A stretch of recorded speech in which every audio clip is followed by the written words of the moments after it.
Hi students, welcome to my English doctor studio. तो आपका एक बार फिर से स्वागत है। आज हम आगे बढ़ रहे हैं। हमने अब तक जो किया, अगर आप लगातार क्लासेस देख रहे हैं तो हम वर्ड्स तक पहुंचे। हमने लास्ट के 2 सेशन में कुछ वर्ड्स का प्रोनाउंसिएशन हमने सीखा कि कैसे उनका उच्चारण किया जाता है। अब हम, क्योंकि हम एक सीक्वेंस में चल रहे हैं, ध्वनि से शब्द बने और शब्दों से क्या बनते हैं, शब्दों से वाक्य बनते हैं, सेंटेंसेस बनते हैं। और जब सेंटेंस की बात आती है तभी एक लैंग्वेज का वो पूर्ण रूप कहा जाता है। हम वाक्य के जरिए ही ज्यादातर अपनी बात कहते हैं।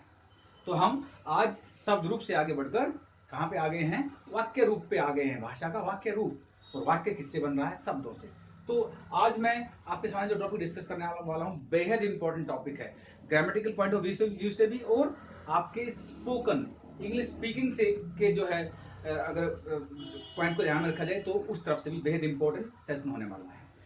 That is what parts of speech. क्या होते हैं ये पार्ट्स ऑफ स्पीच, ये हमें समझना पड़ेगा। पार्ट्स ऑफ स्पीच मतलब जो स्पीच के पार्ट हैं, हिस्से हैं। स्पीच क्या, स्पीच एक्चुअल में जो बात हम कहते हैं सेंटेंस के रूप में, वाक्य के रूप में, उसे ही स्पीच कहा जाता है। उसे स्पीच कहा जाता है। उस स्पीच के, उस सेंटेंस के अलग अलग भाग होते हैं, उसमें अलग अलग शब्द होते हैं। उन शब्दों को ही हम पार्ट्स ऑफ स्पीच कहते हैं। ठीक है, बातचीत के क्या अंग, हिस्से। तो वो एक वाक्य जिनसे बना हुआ है वो क्या, पार्ट्स ऑफ स्पीच है। तो उन पार्ट्स ऑफ स्पीच को आज हम जानेंगे। ये मैंने एक स्पीच लिखा हुआ है स्टूडेंट्स, आप देख पा रहे हैं इस रेड बॉक्स के अंदर मैंने कुछ सेंटेंस, कुछ वाक्य लिखे हुए हैं। ये एक मैंने कोई बात, कोई स्पीच लिखा हुआ है। ठीक है, अब जरा देखते हैं इसमें जो कितने सारे सेंटेंस हैं और पार्ट्स ऑफ स्पीच, ये सभी अपने आप में है। तो अगर मैं बात करूं, यहाँ पे मैं इसको पढ़ रहा हूँ, इस पूरे स्पीच के बेस पे आज हम पूरे पार्ट्स ऑफ स्पीच को पढ़ेंगे। एक्चुअल में पार्ट्स ऑफ स्पीच 8 जो है तरह के माने बताए गए हैं कि ये 8 प्रकार के होते हैं। कितने प्रकार के होते हैं, 8 प्रकार के। हम देखेंगे इस स्पीच को, एक बार पढ़ लेते हैं आराम से और समझेंगे फिर एक एक करके थोड़ा सा। आज मैं डिटेल में इनके बारे में बात नहीं करने वाला, बिल्कुल भी नहीं।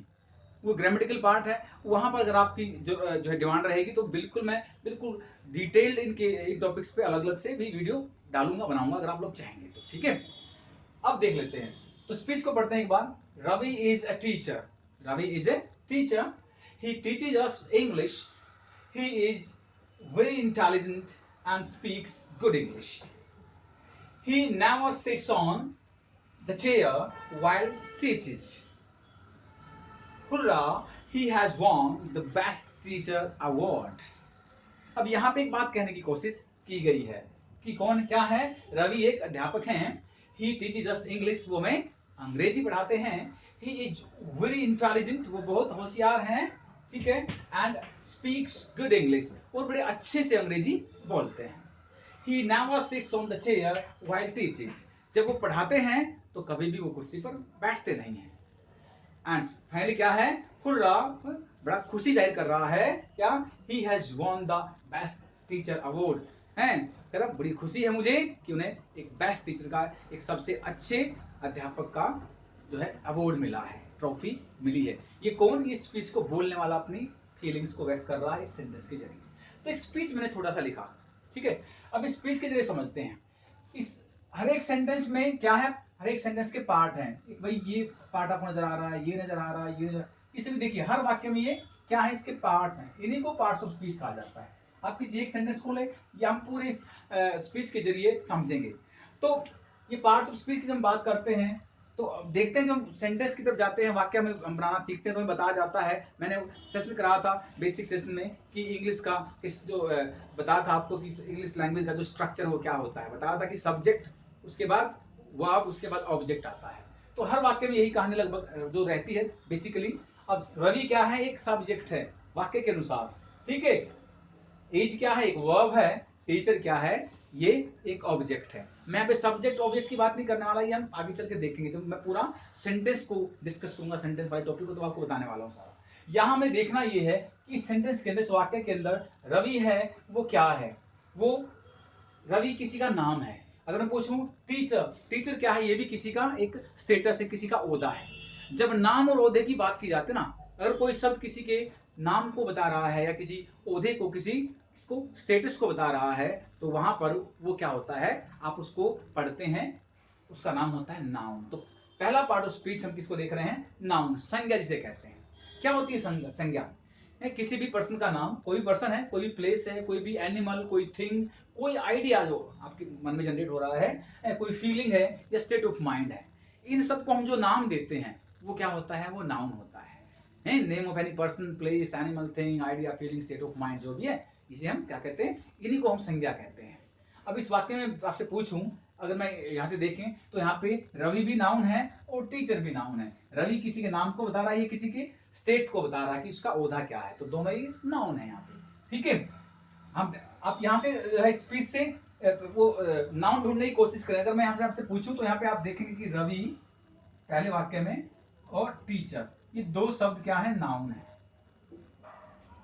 अगर अगले वाक्य में देखूं तो इंग्लिश किसी भाषा का नाम है, ये भी एक नाउन है।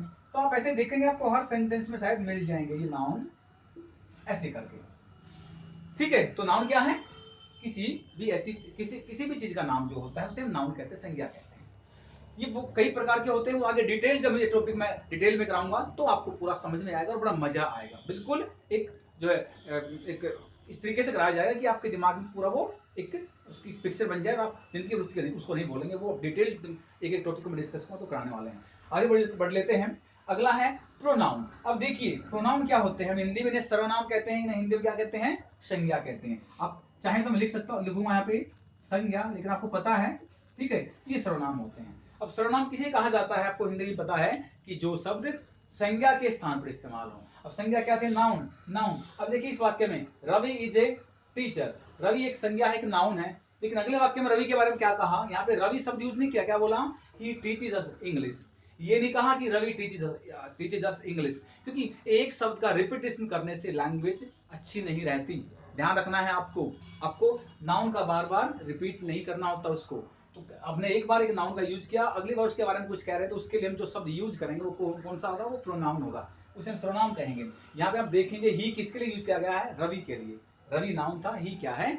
एक प्रोनाउन है, एक सर्वनाम है। तो प्रोनाउन क्या है? The word that replaces noun, वो शब्द जो संज्ञा को रिप्लेस करता है, उसके जगह पे जो है यूज किया जाता है। जैसे इसमें देखें यहाँ पे रवि की जगह ही आ गया। आगे हमने देखो ही यूज किया, क्योंकि दोबारा रवि शब्द आया ही नहीं, आप देख पा रहे हैं। ही हर सेंटेंस में आप देख पाएंगे रवि के बारे में बात चल रही है तो आप उनको क्या कहेंगे? वो ही है। ठीक है, ही है। इस तरीके से ही, I, we, you, they, he, she, it, इस तरह के आपने पढ़े होंगे ये सारे। ये भी एक अलग से टॉपिक बनने वाला, प्रोनाउन डिटेल में बहुत अच्छे से टॉपिक भी हम करेंगे। ठीक है, यहाँ जस्ट आइडिया हम ले रहे हैं कि ये यहाँ पे हम देखें तो ये ही शब्द जो आपके सामने आया, ये क्या है? ये एक प्रोनाउन है, स्पीच के अंदर हमने देखा। ठीक है, अगली बात कर लेते हैं एडजेक्टिव। अब एडजेक्टिव क्या है? एडजेक्टिव का मतलब हिंदी में क्या होता है? विशेषण। और हमें इसकी परिभाषा से समझाया भी जाता है कि जो शब्द संज्ञा या सर्वनाम की विशेषता बताए, है ना, जो संज्ञा या सर्वनाम के बारे में कुछ सूचना दे, उसके उसके अर्थ में कुछ बढ़ोतरी कर दे, उसे कहा जाता है। So a word that informs about noun और प्रोनाउन, और इसे बोल सकते हैं the word which qualifies a noun और ए प्रोनाउन, है ना, संज्ञा या सर्वनाम। हमने देखा है। अब यहाँ पे हम देखें कि inform about noun and pronoun. अब हम किसके बारे में सूचना दे रहे हैं? रवि इज ए टीचर, ये सूचना दी गई है कि रवि एक अध्यापक है, तो रवि के बारे में सूचना दी जा रही है। ठीक है, हम देखें तो इन्फॉर्मेशन हमारे सामने आ रही है, लेकिन हम बात करें ना एडजेक्टिव। एडजेक्टिव क्या है? यानी उसके जो गुण अवगुण, उसकी क्वालिटी, या जो उसमें कमियां या जो उसमें अच्छाइयां, उनके बारे में जो शब्द में बता रहा होता है, किसी भी नाउन या प्रोनाउन के बारे में। हम आगे बढ़ लेते हैं। He teaches us English. ठीक है, ही इज वेरी इंटेलिजेंट। अब देखो इस थर्ड सेंटेंस के अंदर आप देखिए क्या बोला? ही इज वेरी इंटेलिजेंट। अब ये जो शब्द यूज किया गया है इंटेलिजेंट, ये एक विशेषता है, ये एक गुण है इसका, रवि का।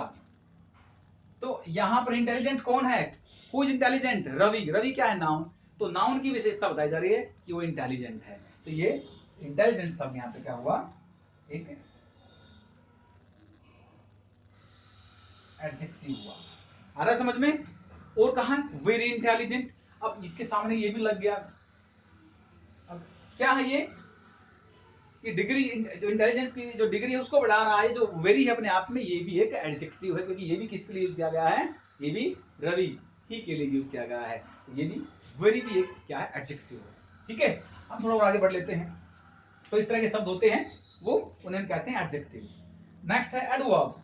एडवर्ब यानी कि जो वर्ब के मीनिंग में कुछ ऐड कर दे, बेसिकली ये समझाया जाता है। इसे हम कहते हैं क्रिया विशेषण, जो सब क्रिया की विशेषता बताए। अब क्रिया मतलब क्या होती है? क्रिया आपको आप जानते हो, एक्शन वर्ड्स को कहा जाता है। जब एक्शन होता है, कोई काम होता है, जिन शब्दों से हमें काम के बारे में पता चलता है, काम हो रहा है, ऐसे शब्दों को हम क्या कहते हैं? क्रिया। और उस क्रिया के होने का जो मैनर है, वो उसकी विशेषता को बताता है। तो जो शब्द उस क्रिया के बारे में इंफॉर्मेशन दे रहे हैं या क्रिया की विशेषता बता रहे हैं, उन्हें हम क्या कहते थे? क्रिया विशेषण। लेकिन तो और समझना है इसको, थोड़ा सा आगे बढ़ा लो। सिर्फ क्रिया की विशेषता नहीं बता रही हूँ, कि क्रिया के साथ साथ आपको एडजेक्टिव जो विशेषण होता है उसकी विशेषता बता सकता है।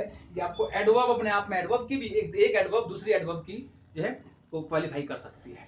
ये डिटेल में टॉपिक करूंगा तो सारा बताया जाएगा आपको, जस्ट आइडिया लेते हैं। अब यहाँ पे देखते हैं इस पूरे स्पीच में कहाँ हमारे पास कोई है, कोई एडवर्ब। अब देखिए ये एडजेक्टिव था, यहाँ चलते हैं। And speaks good English. Speaks बोलते हैं, जो रवि जी हैं, जो टीचर हैं, वो उनकी बात चल रही है, वो बोलते हैं।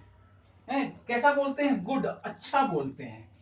इंग्लिश को कैसे बोलते हैं? अच्छे तरीके से बोलते हैं। तो ये गुड है, ये गुड बोलने की विशेषता है। हम कहें रवि स्पीक्स इंग्लिश, रवि अंग्रेजी बोलता है, सही है। लेकिन Ravi speaks good English, Ravi अच्छी नहीं अच्छे तरीके से इंग्लिश बोलता है। इसका मतलब ये हो सकता है रवि स्पीक्स इंग्लिश फ्लुएंटली। तो ये फ्लुएंटली, गुड, जो शब्द, ये किसको बता रहा है? इस वर्ब को, इस क्रिया को क्वालिफाई कर रहा है। इसीलिए इसका यहाँ पे गुड क्या है? ये गुड एक एडवर्ब है, ये क्रिया विशेषण है। इसके बारे में पूरा हम डिटेल में आगे चल के पढ़ने वाले हैं एक टॉपिक के बारे में, ठीक है? आगे चलते हैं। नेक्स्ट पार्ट ऑफ स्पीच क्या आ गया? वर्ब, क्रिया। अब क्रिया तो सिंपली हम सबको मालूम है वह शब्द जो एक्शन या स्टेट को बताता है। A word that tells us about the action and state। अब ये क्या है स्टेट एंड एक्शन? सिंपल आप समझ पाएंगे। पहला ही वाक्य ले लेते हैं, रवि इज ए टीचर। अब यहां पे हम देखें, इस वाक्य के अंदर रवि सब्जेक्ट है, एक नाउन है, टीचर भी एक नाउन है, ऑब्जेक्ट है। जो हमने बात की, हमने ये क्या? इज। ये इज क्या है? ये इज एक क्रिया है। रवि एक अध्यापक है, ये अध्यापक होना उसको उनका स्टेटस है, उनकी पोजीशन को बता रहा है। तो जो क्रिया पोजीशन को बताती है उसे हम स्टैटिक वर्ब भी कह देते हैं। तो यहाँ पे स्टेट को बता रहा है, तो यहाँ पे इज क्या है? एक वर्ब है। ध्यान से देखो आप, इज पहले वाक्य में एक वर्ब है। सेकंड सेंटेंस में चलते हैं, ठीक है? ये किसको बता रहा? स्टेट को।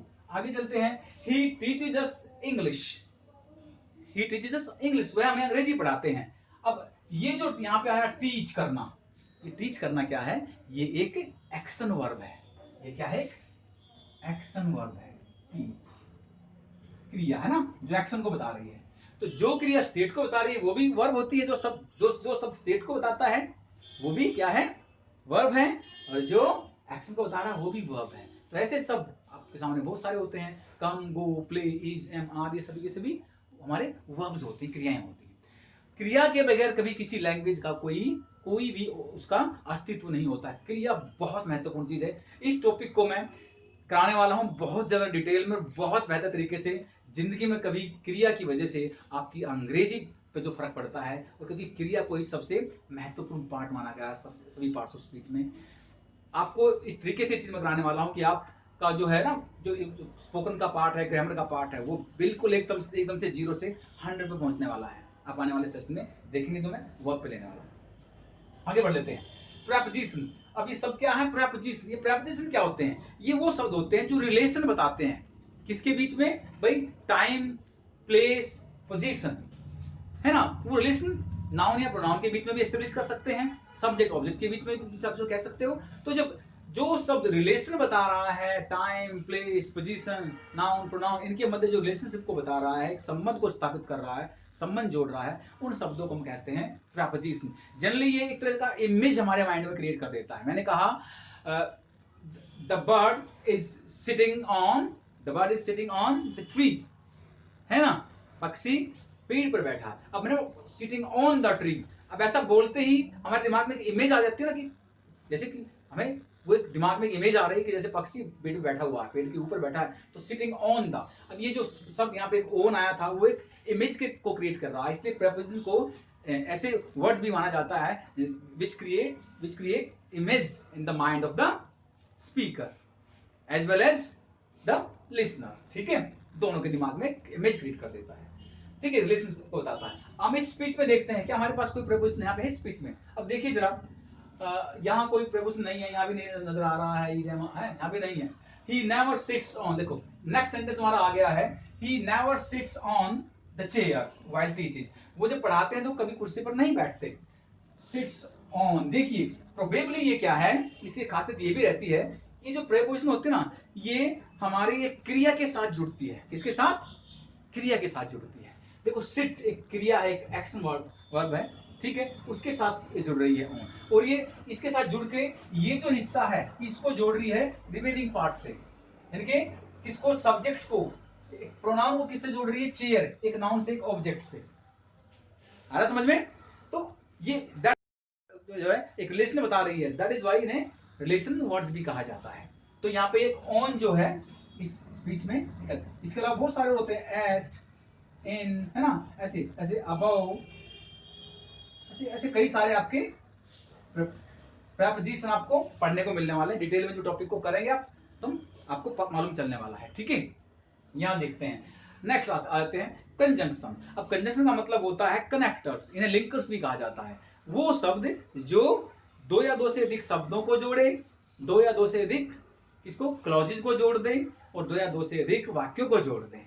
जोड़ने वाले लिंकर्स सिंपल होते हैं, आपने पढ़े हैं। इसमें देख लेते हैं, है ना, जैसे हम यहाँ पे देख रहे हैं, he is very intelligent and speaks good English. वे बहुत होशियार है और अच्छी अंग्रेजी बोलते हैं। देखिए यहाँ पे एक शब्द आया एंड, ये एंड क्या है?